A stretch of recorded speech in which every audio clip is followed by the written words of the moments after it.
नमस्कार. आज मी तुम्हाला बारीक मेथीची भाजी दाखवणार आहे. तर मेथीची भाजी मी 2 वेळा धुवून काढलेली आहे. गावच्या इकडची मेथीची भाजी असल्यामुळे ती जास्त धुवायला लागली नाही, त्याच्यात माती नाही आहे.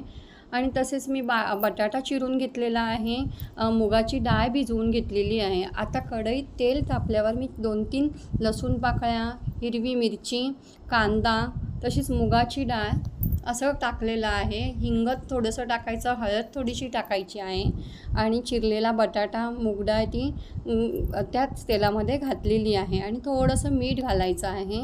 मग चिरलेली बारीक मेथीची भाजी आहे ती घालून घ्यायची आहे आणि ती शिजत ठेवायची आहे आणि चवीनुसार थोडं मीठ घालायचं आहे त्याच्यात. आणि मेथीची भाजी ही पण पटकन होते आणि थोडंसं मीठ घातल्यानंतर आपण झाकण घालून ठेवायचं आहे. वाफेवर थोड्या वेळ शिजवायची आहे. बघा किती छान मेथीची भाजी होते ते. माझा हा व्हिडिओ तुम्हाला आवडला असल्यास व्हिडिओला लाईक करा, सबस्क्राईब करा आणि धन्यवाद.